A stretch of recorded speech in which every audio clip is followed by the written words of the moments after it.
of the world are focused. Whenever history is in the making, she is there, organising events, guiding those new to the limelight, bringing openness to those who shape the destinies of the planet. In the corridors of power, behind closed doors, she is the one the leaders follow, jetting around the world to bring words of comfort to the bewildered. Ever ready to share herself with her public, she'll even give up her Sundays to bring colour to our lives. Interrupting her busy schedule to be with us tonight, ladies and gentlemen, Dame Edna Everidge.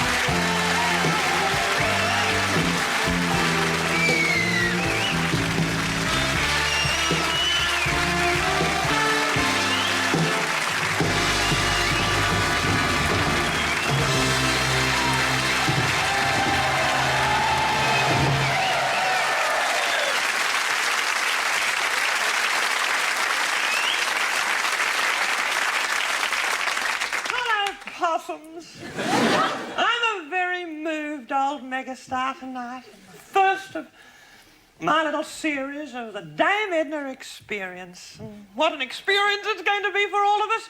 First of all, I have to reassure you this is really me. I'm not a hologram. I'm not. If you don't believe that, you can come up and poke your finger in me. Be a rude shock for both of us, I think. Now I am here. I've been away from the box too long, but I'm back with a brand new and wonderful concept. A lot of people over many, many years have asked me, why haven't I got my own talk show? And I've wondered about that too. Of course, it all boils down to money, doesn't it? And for many years now, London Weekend have been scrimping and saving. And that's why I'm here. All these little transactions happen in Switzerland. I don't know very much about it. I'm above that kind of thing. But I'm here and I have some marvellous guests because it's in the form of a talk show. It's really a monologue interrupted by total strangers. I mean that nicely. I mean that in a very caring and compassionate way. But we do have some wonderful, wonderful guests. Well, not wonderful, but who knows if they're going to be wonderful or not? None of us know that for certain, do we? But I'm going to ask them questions they've never been asked before. I'm going to probe some of their most private crannies, some of their more vulnerable nooks. And of course, it's going to be a difficult and stressful experience for some of my celebrity guests. That's why we've got little Sister Bedgood, hello Sister, standing by here, just in case some of my guests succumb, you know, to sobbing or cardiac arrest or chronic bedwetting or hyperventilation.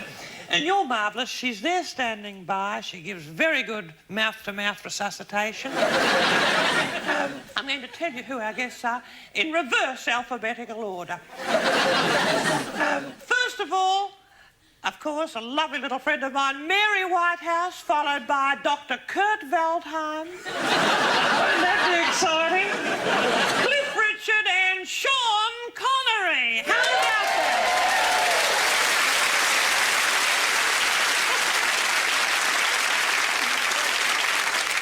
And if you don't enjoy the show or it's a teeny-weeny little bit boring, all I can say is you have no one to blame but my guests. Hello, Laurie, and Laurie Holloway and the Holocausts, by the way. And here I am on this lovely set. Funny, I don't know if the camera can see it, but funny little sparkling lights here on the carpet. Looks like Danny LaRue's dandruff, really. The set goodness knows what can you say about this set, except that it looks a bit like the inside of Elton John's dishwashing machine, doesn't it? Not that I've seen inside that before. Yes. But as you know, if I did a show, it could be just in front of old Hessian bags and people would watch it. Talking of old Hessian bags, I'd like you to meet my bridesmaid, my constant travelling companion, a woman who's shared my life and my fortunes for many, many years.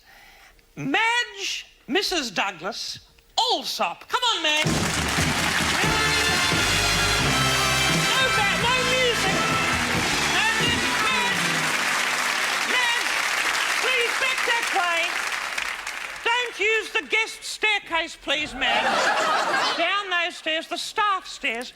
Madge has been with me for many, many years. She was my bridesmaid. She caught my bouquet on the back of the neck, unfortunately.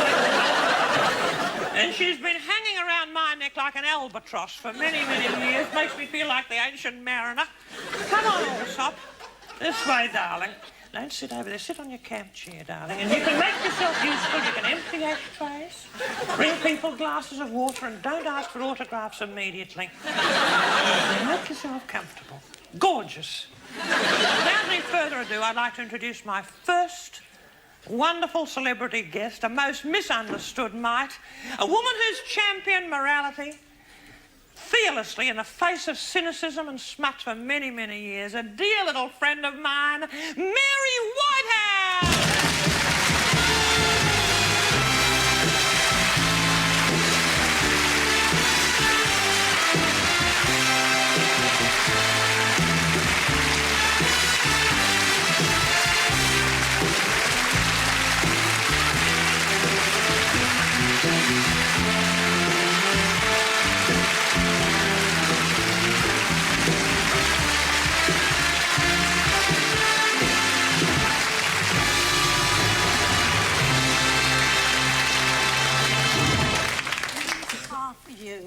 When I knew I was coming to see you tonight, I thought there's only one flower for you, and that's Gladiola. You darling woman. Oh, my God, I remember. What are you doing, dressed up like that? Oh, well, look at you. No, well, why didn't you tell me you were going to have all please, your please.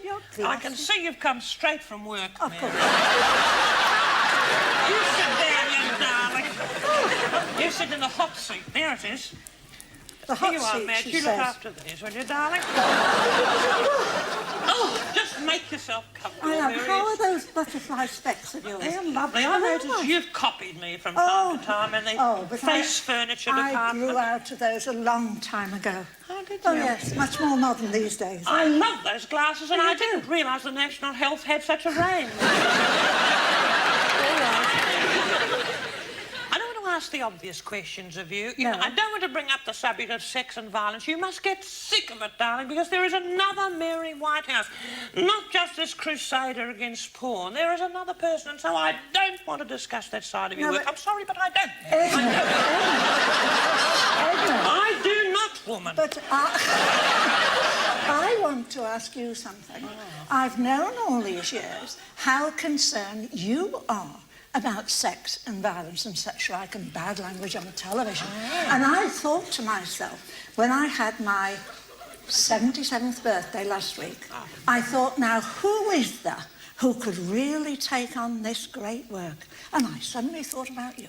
And then I had this invitation to come and meet you, and I thought, now, that's what I'm going to do. I'm going to ask Edna to take over a great new clean-up TV campaign. All the people you know. I mean, you could ask the Prince of Wales to be a patron. I could. Well, I've got the contacts, Mary. You could. I have. Of course you have. Are you suggesting I step into your shoes? For now, thinking of retiring, I think you should start your own campaign, because you see, I could never run a campaign standing on a platform dressed with all that jewellery. You don't have the wardrobe, do you? No.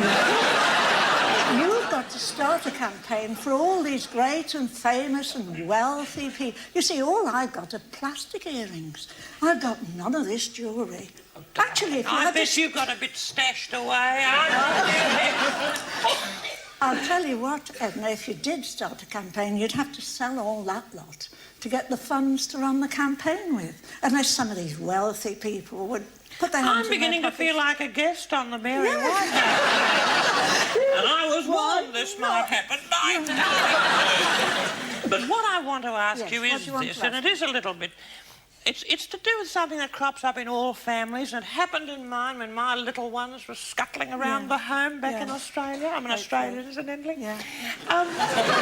You know the moment when they ask questions about sex, they start to ask, they look up at you with their little wide eyes, and they start to ask questions. Yeah. What do you say to them? What did you say to your little ones, little Christopher and Paul, the other little one? Well, you know, what would really interest me, and I think, you see, most people in Britain, anyway, have some idea about what I think about these things. What they'd really be interested to know is what you said with your 3 gorgeous children that you brought up. How did you deal with these matters? Oh, well, you hit the ball firmly back to me, have you, Mary? I have to say this, darling. Yes. It's not an easy moment, and I'll never forget it. I feel guilty about this. I've been carrying this around. I have to just let this out, darling. I have to share this. But I remember I was washing up. It was many moons ago, and I was wrist deep in the sink in that grey water with the peas floating in it. And I wasn't a megastar. I was an ordinary housewife, very, very ordinary type of a woman, much like yourself.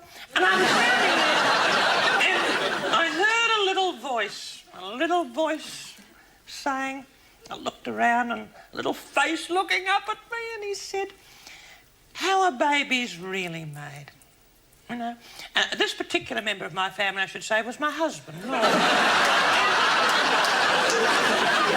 Honestly, You haven't done your work very well if he had to come and ask you. He'd started noticing little changes in his body. He was a late developer. But you see, that is the problem. I evaded it. I said, I gave him a thumbed old pelican. That's a book. Oh. And I think that was helpful, but in a way I feel I shirked it. Did you have a very repressive upbringing? Were your parents honest and open with you? No, they weren't. No, I can see that. That's why you're so worried about it. I was embarrassed for them, Mary.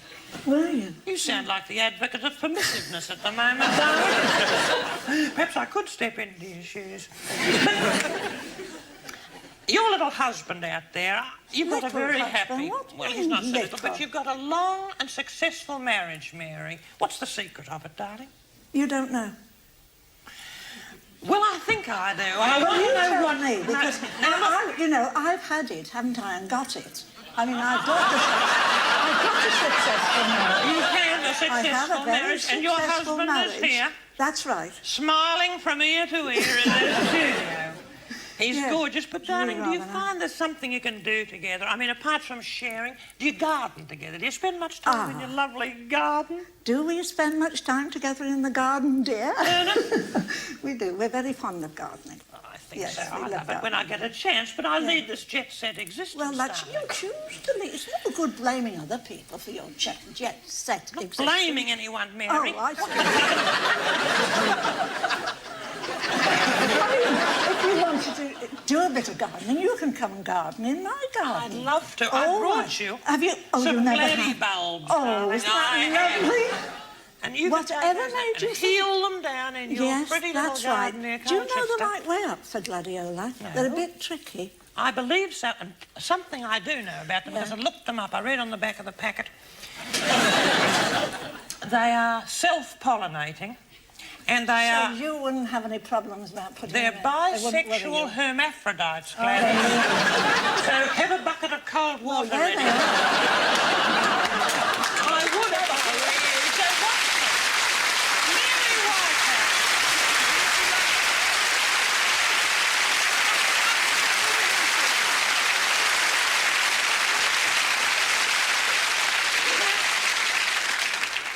Oh, dear, some people are gorgeous. Talking of some people, you know it's the name of Cliff Richard's new hit single? Is that so? And we're going to hear it? He's here to sing it for us. Jolly. Cliff Richard's song, Some People.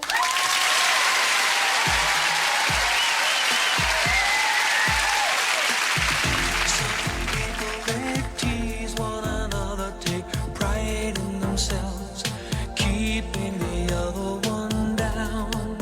Well, I'm not like that at all.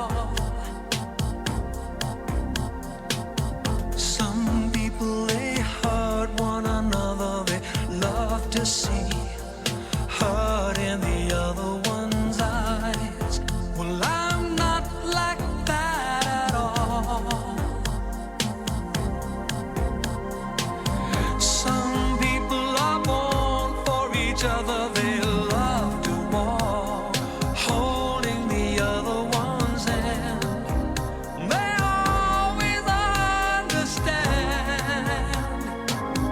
Some people cry, some people know why.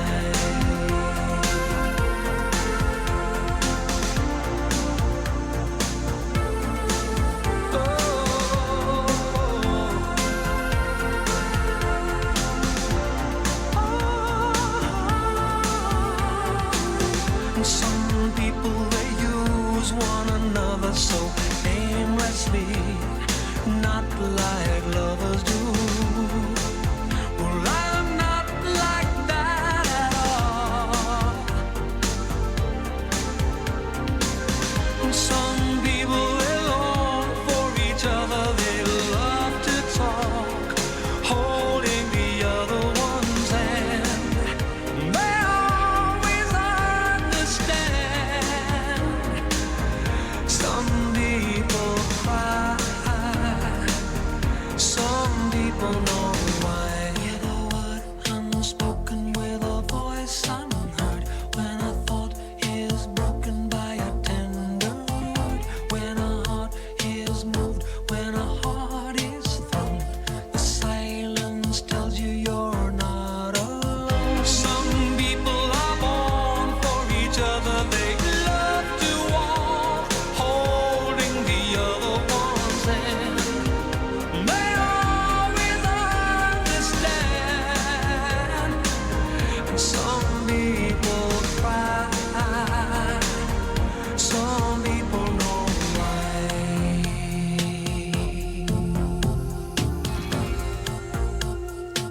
Some people.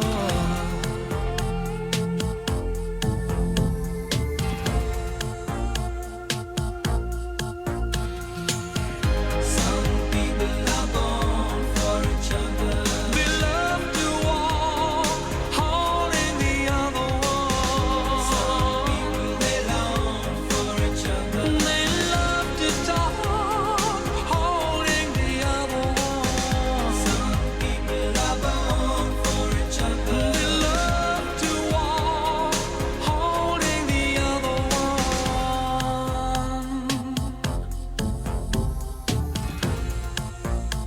Holding the other one.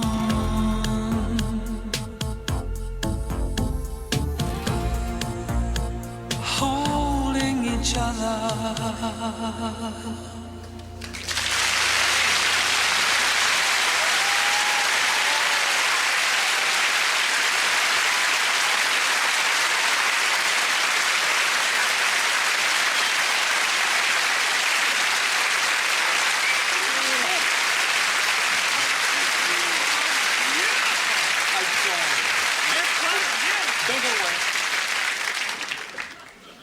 I brought you. Where are you? Where are you? Oh, I brought you chockies. Chockies, Well, you it's never come obvious. empty-handed. Well, they have no effect on your figure. I'm over now enjoying my other little guest, Mary Whitehouse. Do you know each other? Yes, I know Mary Mary and really Cliff. well. Hello, Mary. How are you? Lovely. Oh, yeah. Madge? Well, if you got... Well, that's Madge. Mary. Mary, I forgot to put a little... In case I forget your name, darling.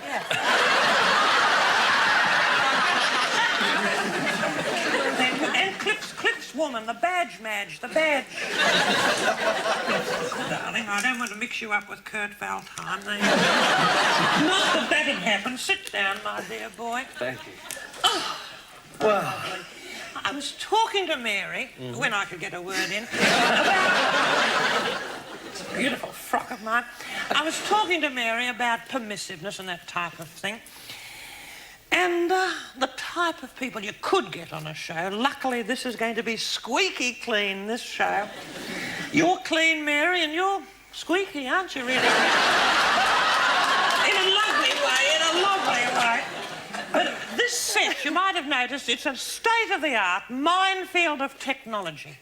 And if anyone says anything faintly yucky, or if I get a guest I don't like the look of, if I feel the audience is getting a little bit restless, or the ratings come in and I see a couple of people are switching to another channel. Incidentally, I've just had a message that no one is watching anything else now. Isn't that gorgeous? If anyone says anything uncalled for... Yes. What do you do?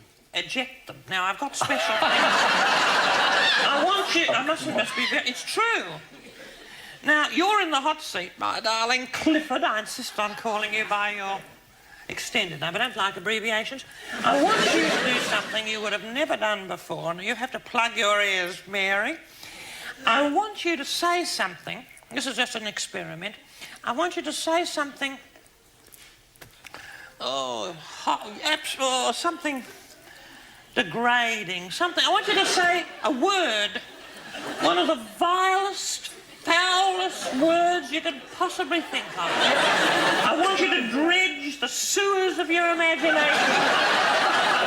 I want you to trawl for the most horrible... Just say it. Blow dry.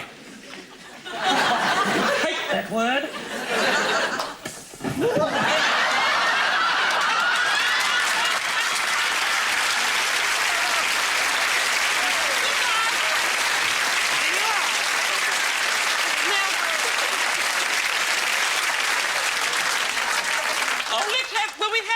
Studio audience, I think. Come on, Cliff, up you come, darling.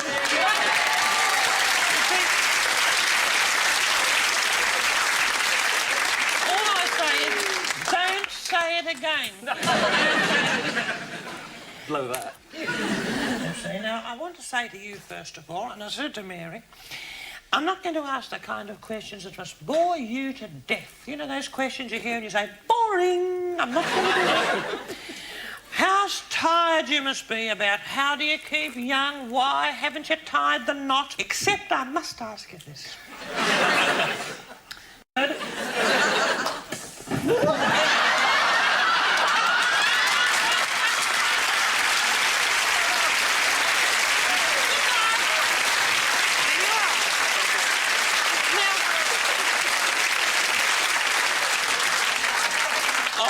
Will we have him back, studio audience, I think? Come on, Cliff, up you come, darling.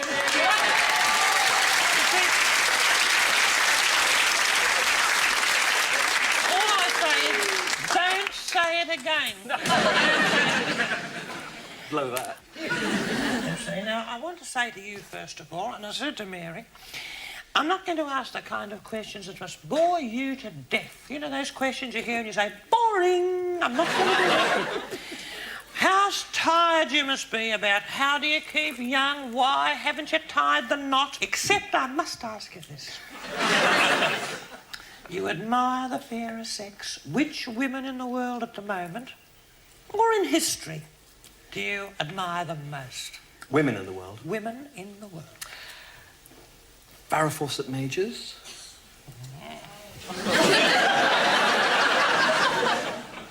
Mary Whitehouse.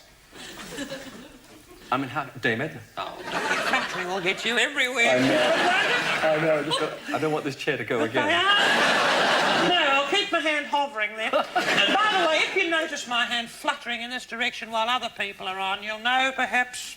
This is a warning to future guests, that's all. I notice the women you've chosen, with the exception perhaps of Farrah, are rather mother figures, maternal figures. Certainly in Mary, what a sort of grandmother figures in Mary. But... Yeah. I must say that, I mean, I'm a little older than you, my darling. In fact, I could have breastfed you, Clifford. Well, under certain circumstances, I still might. I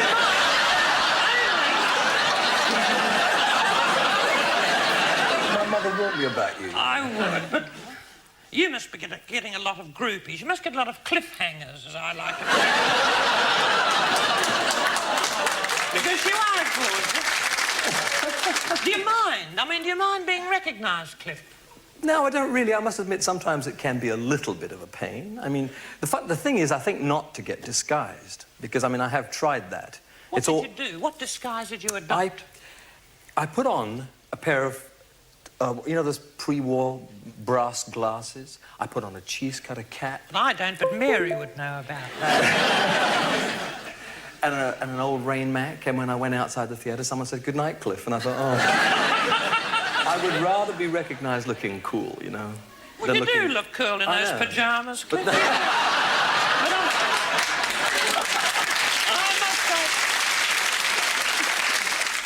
I must say, your real name, and it is in the biography, is Harry Webb, but you've probably forgotten that, haven't you? I mean, if someone called out, "Harry Webb, there's a truck coming," you wouldn't even look.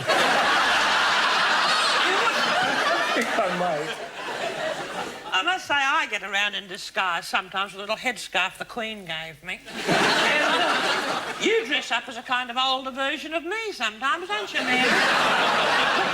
What would you be if you hadn't been... I mean, it's the road people didn't take. Don't you think, Mary, that that's interesting? If you hadn't gone into the entertainment field, what would you... I would like to have been a top-class tennis player. Not hacking around the 100, in the top 10. Well, then you can't guarantee that, can you? I like tennis. You do too, don't you, Mary? Oh, yes, used to play a lot of tennis. What would you be? Have liked to have been? Well, I'm very happy being what I am. But I'm afraid that... Don't you think that sounds a little bit self-satisfied? No? It's Cliff's turn, Mary. I happen to know that you like cooking too. Would you ever open a curry restaurant? Oh, well, no, hang on. He likes curry, Mary. I don't know about cooking. I could eat curry every day of the week. But that's not good for you, darling. You talk about a healthy diet, too much Well, curry. I could eat it every day of the week, but I don't. But you've got kidney stones. I'm sorry to drag Cliff's kidneys. Oh, it is psychic. I have a problem every now and then with kidney stones, but I think I have got them on the run, if you pardon the expression. In a manner of speaking, particularly if you eat the curry, but I'll tell you this. It's a worry. You've got to be very careful of that, darling, because Madge has kidney stones. As a matter of fact, she keeps producing them. She's got enough for a charm bracelet, and she is working towards a necklace. Inside this woman, it's like Stonehenge, Cliff. It is. You expect hippies to visit her in the summertime. I think that there is a moment when we need to be still. Do you ever feel that in your garden, Mary? Oh, yes. And I think you do too, because you're of like mind. And I do too, and whoever it is, that little Dame Nature or some power within us or without us is something that we have to communicate with in stillness. And I'd like to have a little moment's meditation now, if I may. We'll just sit like this, just for a second, in total silence. It's never been done on a talk show before.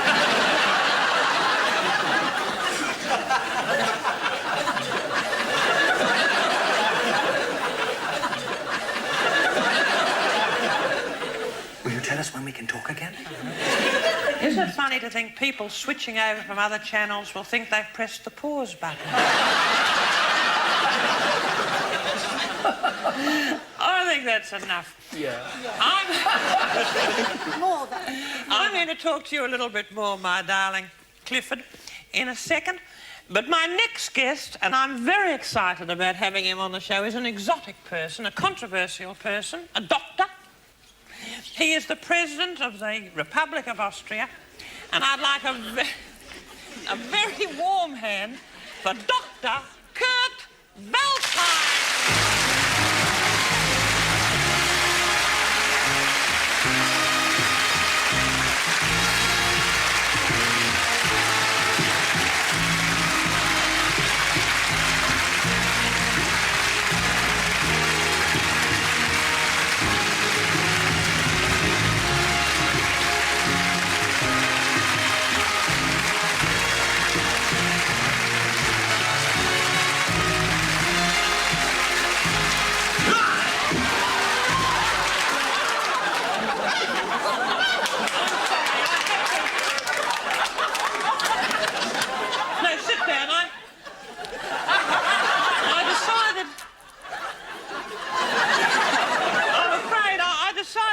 To abort that interview.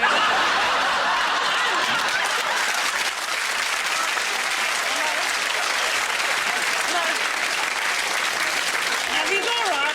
He's gone on on a shoot. He's at a helicopter pad on his way back to his alpine retreat. I'm glad of that. No, it was nothing personal. It's only I felt that it might get a little bit too political. And it's wonderful, isn't it, to have all this technology, Cliff and Mary, at my fingertips. In case I should decide that one of my guests could be a potential disappointment. Anyway, thank you very much indeed, Kurt. And now, a word from our sponsors. Don't go away.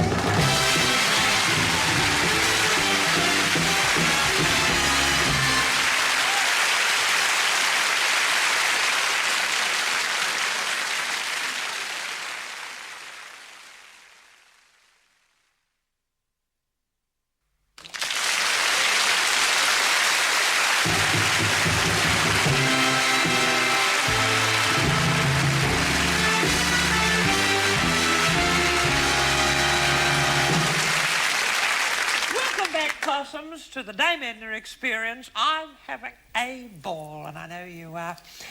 My next guest, well, what can I say except he's reached the peak of his profession. He's a gorgeous person. He's Madge's pin-up, isn't he, Madge? And he could leave his monogrammed maroon velvet slippers under my bed any time. We're lucky to have him. He doesn't do many talk shows, but he leapt at the opportunity to care and share with us. A big hand for Sean Connery!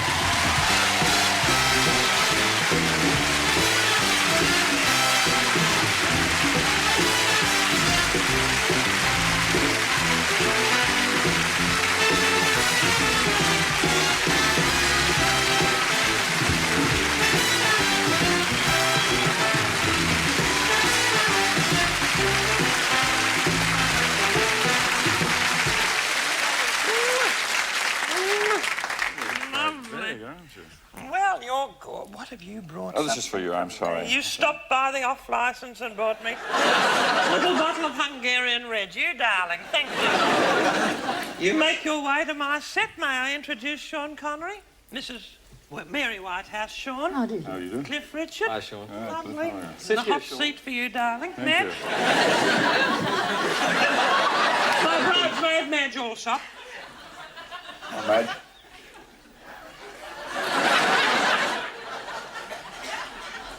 And underneath, she's deeply moved. She's like, I can assure you. Isn't this marvellous? Well, I still have to pinch myself.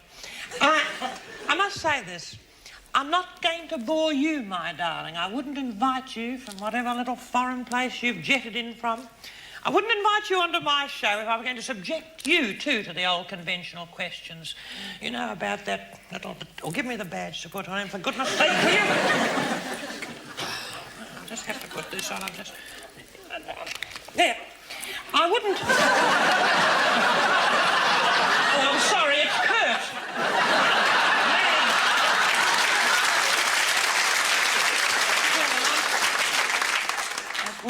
Sorry, that's Dr. Valtheim's badge. There we are, darling. Thank you very much. I wouldn't invite you on if I was going to ask you tedious old question about that spy that you used to play, because I'm not. Except to say this. There was, in the first Bond film, a scene when you were slumbering in your birthday suit and the tousled designer bedclothes with a ghastly old creepy crawly scuttling across. You remember that spider scene? Oh, yes. Oh, dear. Yeah. Tell me about that. That must have been terrifying, darling, was it? Well, it's a terrifying admission, Dame Edna, but in actual fact, it was a stuntman. It looked like a spider to me.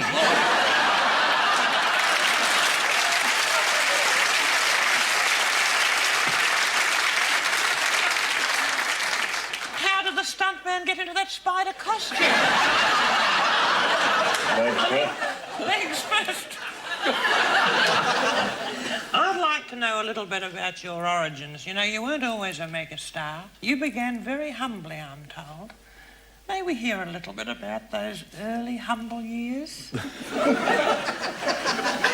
I was born in 1930 in Edinburgh, in a place that's changed enormously. I don't think there was one hot water tap for 2 miles radius, and the place has been taken over by the brewery, and that was the main source of livelihood. I go back there every year, and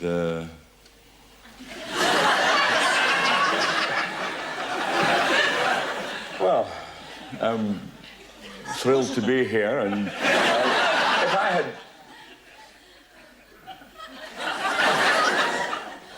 She likes to have a silence now and then, sure. I like the idea, I must say, that 1 minute silence in a talk show is terrific. It's nice, and it's a first, I think, Sean. Can we say that you were born really in I suppose it was a slum? Oh, yes, without question, yeah. Nothing unusual about that. I think maybe half the audience, or maybe more than half, was born in slums too, I should think. Well, Some have said they still live in one. Isn't that true? I mean, yeah. Hands up the slum dwellers. Yeah. Of course, we don't have slums in Australia, Sean. I was born, of course, in humble origins, but the home was beautiful. You would have adored it. You go in the front gate, a lovely rhododendron on the left, up the drive, a beautiful fish pond with chicken wire over it to stop the fish getting out. It's a National Trust home now. You know, Japanese tourists visit my home now. They do. They don't know why, but they do. What I want to picture now is the journey from that place, the journey which led up and up and up to the climax of your career, which is probably this evening. I want to see you in your very early days, before you were an actor, Sean. You had some odd jobs and things. I heard you did a bit of French polishing at one stage. Is that true? Yeah, that's true, yeah. Well, when I came out of the Navy, I was a disabled ex-serviceman, and the... How were you disabled? I mean, what happened to you, darling? Well, it's very difficult to explain, but I disguise it rather well in film. But I was born in 1930. And,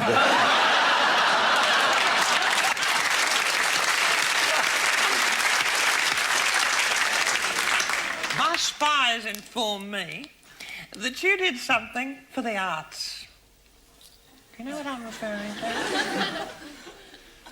Something that involved disrobing. oh, yes, well, we keep that secret.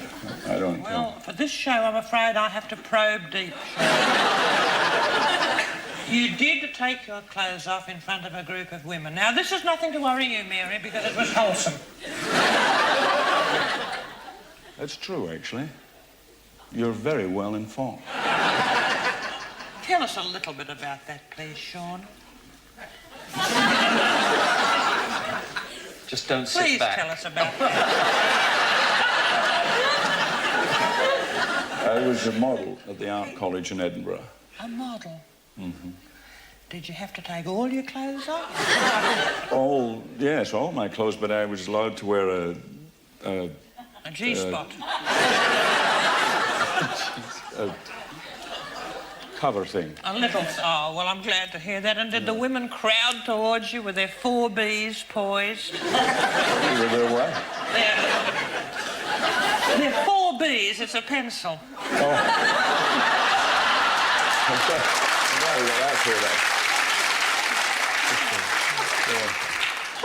Some of the men, too, actually. Now, that'll do. Do you think that you've had any tough roles? Though I noticed, I remember you in The Name of the Rose, where you had to shave your head. That must have been very difficult, though it's growing back now. I see you've got a little bit of designer stubble on your head there. But what are some of the very tough things you've had to do in pictures, Sean? Some of the hard things? Because a lot of people think that we've chosen a soft option in show business. They think we've done it because it's easy. It's not, is it? No, it's not. And in actual fact, you're talking about the film The Name of the Rose, without question, was the most difficult, arduous, time-consuming film I was ever involved in. Swinging from extremities of sub-zero temperatures in monasteries in Germany and blitz heat in Rome that went to snow. And it was altogether 5 months and a very, very heavy number. I see I'm really entertaining you. Well, I was born in 1930. Look, we're hanging on every word. I'm very lucky as I'm sitting close to you that there's not a sexual thing between us, Sean. I'm very grateful for that. Though my bridesmaid is like a coiled spring. She is seething with lust. Don't go for his autograph yet, Madge. There's just one thing that I would like to know. When exactly were you born, darling?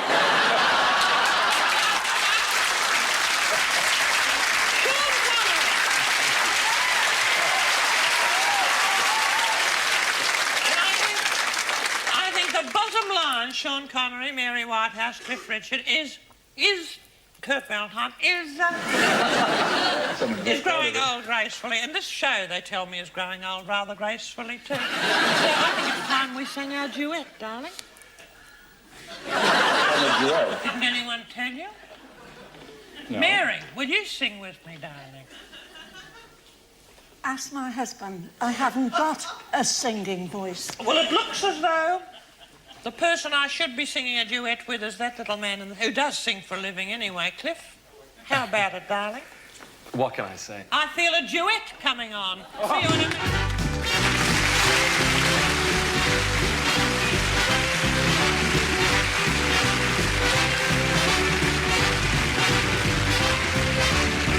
If you should tell me that I'll always be to what you'll always look so true, then I could tell you oh so easily. I could easily fall in love with you. It wasn't long ago, but even when I thought of what did you know?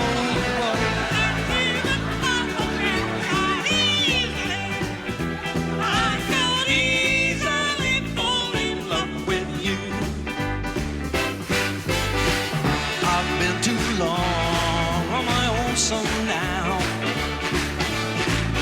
I've been too long by myself.